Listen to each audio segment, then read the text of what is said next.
Don't get mad, get media. MadPod. Rare celebrity interviews, indie music, madpod.com. Your global audio internet connection. Coming up on madpod.com.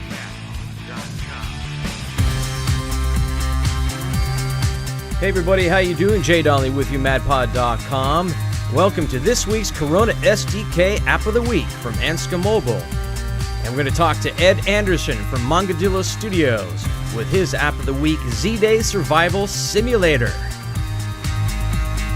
This week's App of the Week, CoronaSDk on madpod.com.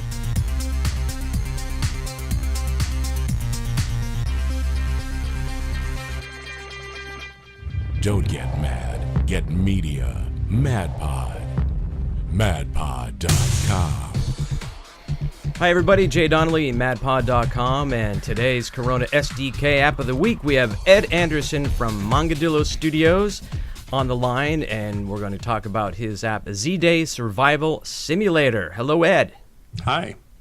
And, okay, Ed, we're going to get right into it. Why don't you tell us about your app? How long did it take to make your app? And why did you choose CoronaSDK?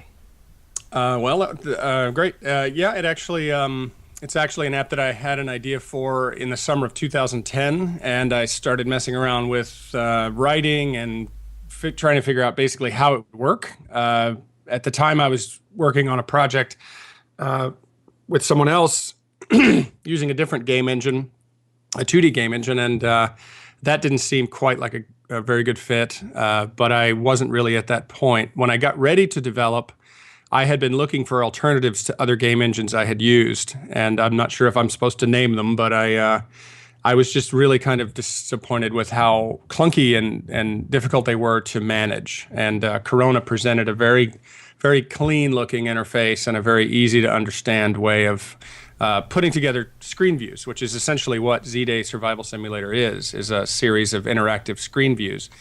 And so I looked into it, and the more I looked into it, the more I liked it. It just seemed ready to go, ready. It didn't have any of the extraneous bells and whistles that a lot of the programs have that my app just simply didn't need. So I was very happy about that.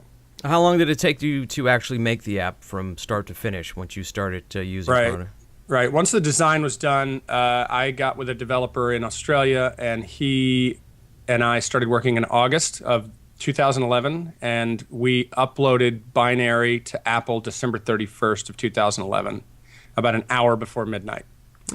So it, and I have to say, it would have taken a lot less time, but we were going through the process of refining the game as we developed. And I think that if I had figured out a couple of things, this is a fairly new game design. It's a different style than anything I've seen before. So there were a lot of trial and error things that we needed to see in action and then correct. I think if we had this thing to do over again, I honestly think we could build the app in a month. Just because now we know exactly what we want, and before we didn't. So what tips and tricks would you give other developers that might be just starting out with CoronaSDK?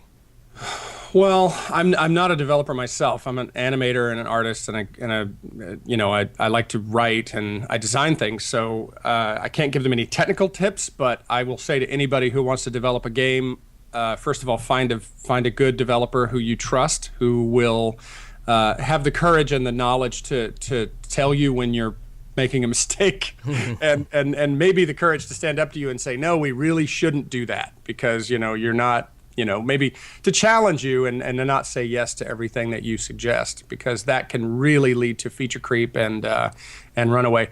But the other big piece is get your idea as solid as you can get it.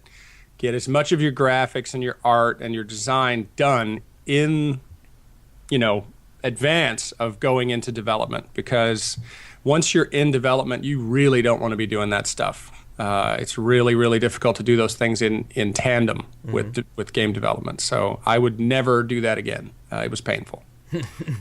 So where can we find you? What is your website? Well, I have several. I have my company's website is mongadillo.com, Mongadillo.